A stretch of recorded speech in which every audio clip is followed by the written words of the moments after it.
Okay, quickly, does anyone know how YJP works? Do they ship outside of Japan? Does anyone speak Japanese?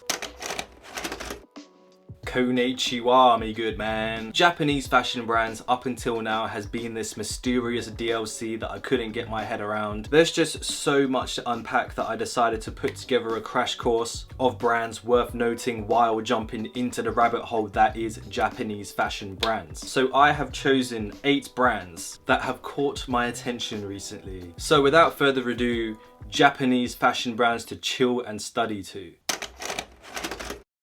Comme des garçons, notably one of Japan's most famous fashion companies and most recognizable among fashion enthusiasts for simultaneously good and bad reasons, Comme des Garçons, or CDG, that's what we call it in the biz, is easily one of my favorites. With over 30 lines under its umbrella, you've seen the work of Comme des Garçons in one way or another. From CDG play with the heart shoes everyone likes to meme on, to various collaborations, to everything Junior Watanabe does, it feels like CDG is everywhere. With a brand with this much of an expansive universe, it's surprisingly hard to approach this from a newcomer's perspective. So if you're interested in Comme des Garçons and want to learn more, then I would suggest checking out the Fashion Archives video on Rei Kawakubo, as CDG's history is vast and somewhat complicated. But if we're talking about pieces alone, because that's what it's all about, then Home Plus is where I'm most interested in right now. When you're running fits for John Malkovich and Basquiat,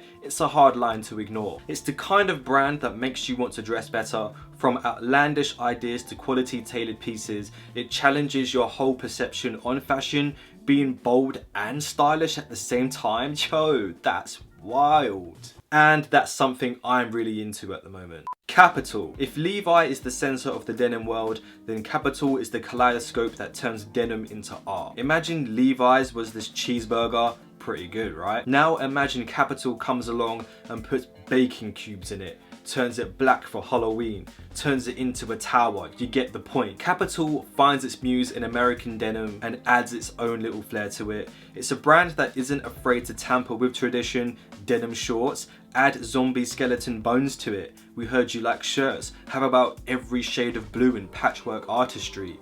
What color bandana jacket do you want? Yes. For me, the line Kapital's Country is where it gets really interesting. It takes the idea of Kapital's experimentation and turns up the panache, the garnish. You want that authentic, one-of-a-kind experience? Well, how about patchwork, unfastened stitching and reworks? Kapital is a brand that can build on your current aesthetic. Swap out your Levi 501s and throw on these jeans where it looks like they've been passed down 4 generations. I think I've made my point. Number 9. Ironically, third on the list. Number 9 is the kid who only listens to the Rolling Stones and won't shut up about it. The rock aesthetic is so potent here that it writes its own name in gothic script. They're like the e-boy who has a TikTok but only does how to dress like Kurt Cobain tutorials. They put a spin on the whole rock grunge aesthetic. I would say their recent pieces are a little bit more tame compared to the madness they have in their archive, but that's more of a commentary on current trends rather than a dig at the brand itself. A couple standout pieces for me are the I Love Gotham t-shirt. I know it kind of looks like a shirt you'd find in the back of a comic book store, but it's a cool edgy take on the whole I heart insert location here trend. The number 9 hickory painter trousers were actually how I stumbled into Japanese fashion fully. I just love the distressing and the flow of the trousers, although on the surface they don't look as crazy as anything Kapital or CDG would do. It's just enough to interest me and integrate into a number of different outfits without fully committing to a grunge aesthetic. For now, I would say number 9's archive is worth checking out, especially their denim and trousers. Undercover. I would say that Undercover is the streetwear route into Japanese fashion brands. Let's just say you started off as a skater boy, then you found Supreme, then you found Babe. Oh, is that Undercover? I feel I would be comfortable migrating towards it if I was a streetwear build. Undercover also dips into the techwear scene, but saying that, I actually think there's a little bit of everything here. Cardigans, boots, distressed jeans, off-white collaborations. It feels very on the fence if we're talking about fashion sector alliances. You'll see them do streetwear collaborations, but at the same time see these far out runway pieces. The Fallen Man collection, for example, is by far one of my favorite runways recently. Every outfit hits with that runway extravagance, but in a way that makes you think, yo, I could wear this. I'll be honest, when it comes to runway collections, I have no idea what I'm looking at. Most of it doesn't register or goes over my head so far that I'm just not interested. But the Fallen Man Autumn Winter 2021 collection, oh my god.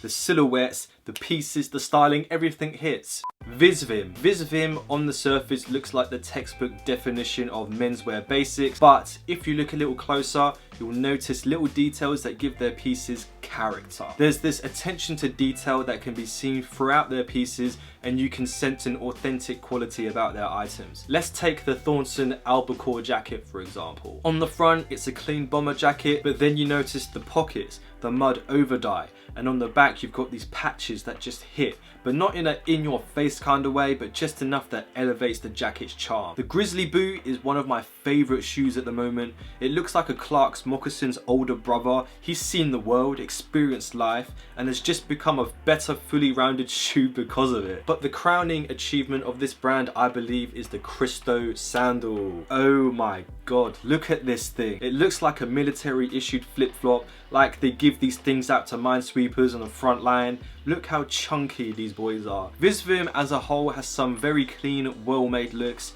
If you ever want to look like you have your life together, then shop at Visvim. But only if you have your life together financially, because these prices... Sacai. You may know Sacai from all of these Nike shoe collaborations. The shoe that looks like they printed the wrong color the first time, but instead of making a new shoe, they just printed a new color on top, hoping nobody would notice. But somehow, it works. The ready to wear from Sacai is a little wild. I feel like any item from the Sacai section is more or less a loud statement piece, but the way they wear it on the runway makes me want to buy every single one. These pieces are so overloaded and extravagant, they just hit with so much impact. Empt is another brand you will see on the road from streetwear, but I would say with vintage elements on some pieces and techwear on the other. Their approach to releasing clothing is very Supreme-like. You would have to stalk their Twitter page and wait for drop day. The fits of Empt pieces are my favourite out of everyone on this list. Most of the time there's this boxy feel to the jumpers, but what I like most of all is that they overdye pretty much all of their pieces. It just gives it this worn-in look. I won't deep it too much, but I love more or less everything empt do, and in terms of popularity, it's slept on, man. You man are wild for not having empt in your wardrobe. Well, what about you, Ken? Where's your empt collection? Well, listen here, you little punk. Some of my favourite pieces. The GRK pullover jacket, all of their t-shirts, the cargo trousers. Not too keen on the commodity pullover jacket. Kind of looks like it belongs to a bad guy in an 80s ski movie, but 9 times out of 10 I can vouch for empt. Uniqlo by far is the most accessible brand on this list. I would put Uniqlo in the same category as Urban Outfitters,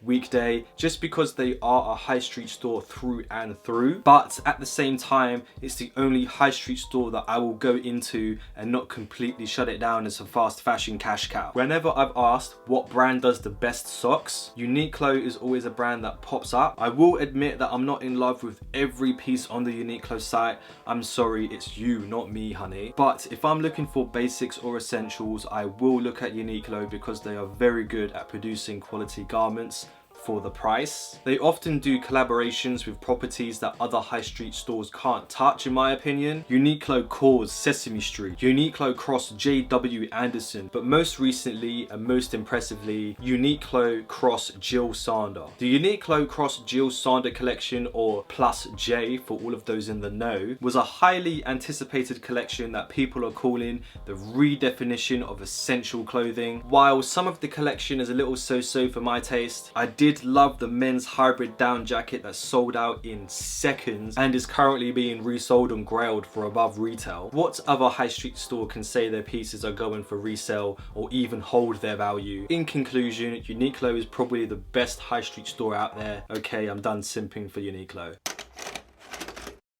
Japanese fashion brands to chill and study to. So all of this is entry level information. I just wanted to give a little crash course into some notable Japanese fashion brands if you're just starting out and want some recommendations to what to look into. I would highly suggest looking into the history of some of these brands just because they have such amazing stories. So just let me know in the comments which one you're simping for. By all means, spam no babe unsubbed in the comment section. Like this video if you found it valuable and educational. Dislike this video if you thought it was a complete waste of time. Press the subscribe button because you want to, not because I told you, but if that's a motivation, then because I told you as well. Thank you for watching my video. You guys are the best, and I will see you in the next one.